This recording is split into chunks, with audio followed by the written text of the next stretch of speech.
Mateus 20. Pois o reino dos céus é como um proprietário que saiu de manhã cedo para contratar trabalhadores para a sua vinha. Ele combinou pagar-lhes 1 denário pelo dia e mandou-os para a sua vinha.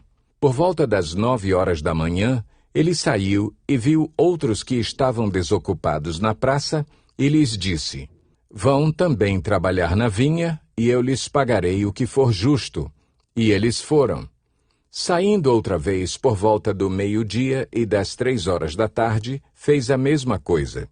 Saindo por volta das 5 horas da tarde, encontrou ainda outros que estavam desocupados e lhes perguntou: Por que vocês estiveram aqui desocupados o dia todo?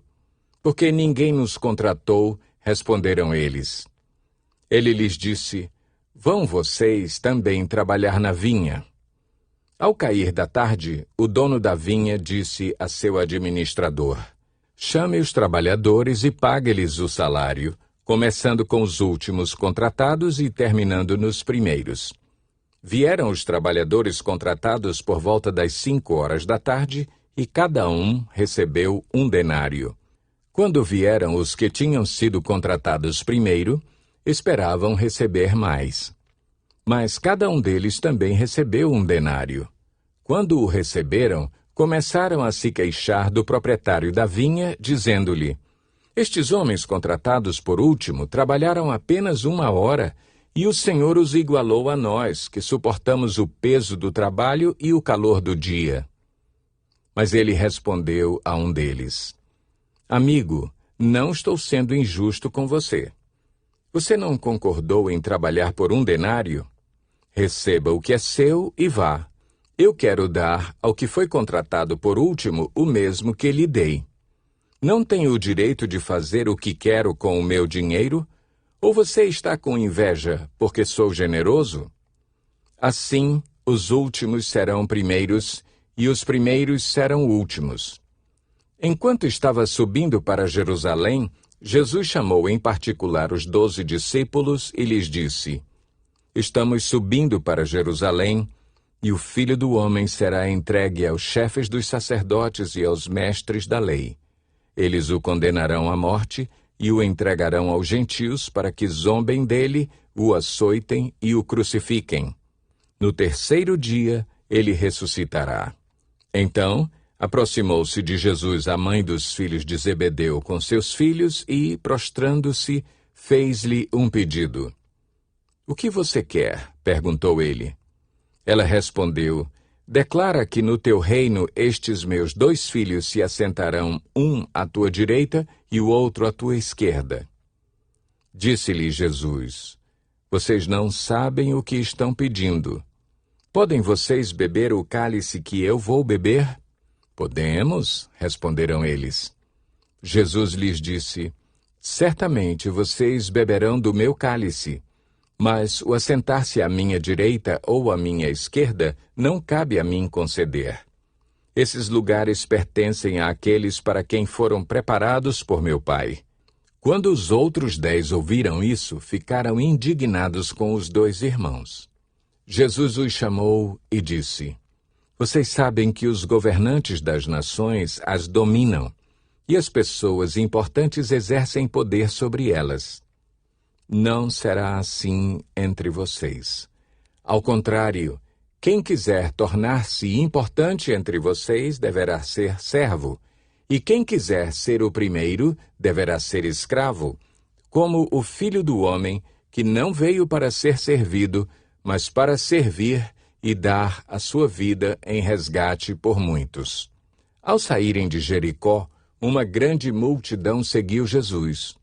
2 cegos estavam sentados à beira do caminho e, quando ouviram falar que Jesus estava passando, puseram-se a gritar: Senhor, filho de Davi, tem misericórdia de nós. A multidão os repreendeu para que ficassem quietos, mas eles gritavam ainda mais: Senhor, filho de Davi, tem misericórdia de nós. Jesus, parando, chamou-os e perguntou-lhes: O que vocês querem que eu lhes faça? Responderam eles: Senhor, queremos que se abram os nossos olhos. Jesus teve compaixão deles e tocou nos olhos deles. Imediatamente eles recuperaram a visão e o seguiram. Romanos 5. Tendo sido, pois, justificados pela fé, temos paz com Deus, por nosso Senhor Jesus Cristo, por meio de quem obtivemos acesso pela fé a esta graça, na qual agora estamos firmes. E nos gloriamos na esperança da glória de Deus. Não só isso, mas também nos gloriamos nas tribulações, porque sabemos que a tribulação produz perseverança. A perseverança, um caráter aprovado, e o caráter aprovado, esperança. E a esperança não nos decepciona, porque Deus derramou o seu amor em nossos corações por meio do Espírito Santo que Ele nos concedeu. De fato, no devido tempo, quando ainda éramos fracos, Cristo morreu pelos ímpios. Dificilmente haverá alguém que morra por um justo, embora, pelo homem bom, talvez alguém tenha coragem de morrer. Mas Deus demonstra seu amor por nós. Cristo morreu em nosso favor, quando ainda éramos pecadores. Como agora fomos justificados por seu sangue, muito mais ainda, por meio dele, seremos salvos da ira de Deus. Se quando éramos inimigos de Deus, fomos reconciliados com ele mediante a morte de seu Filho, quanto mais agora, tendo sido reconciliados, seremos salvos por sua vida. Não apenas isso, mas também nos gloriamos em Deus, por meio de nosso Senhor Jesus Cristo, mediante quem recebemos agora a reconciliação. Portanto, da mesma forma como o pecado entrou no mundo por um homem, e pelo pecado a morte, assim também a morte veio a todos os homens, porque todos pecaram. Pois, antes de ser dada a lei, o pecado já estava no mundo. Mas o pecado não é levado em conta quando não existe lei. Todavia, a morte reinou desde o tempo de Adão até o de Moisés, mesmo sobre aqueles que não cometeram pecado semelhante à transgressão de Adão, o qual era um tipo daquele que haveria de vir.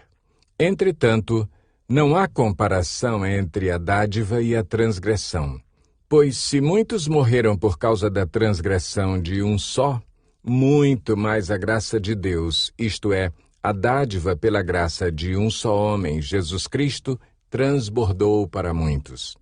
Não se pode comparar a dádiva de Deus com a consequência do pecado de um só homem.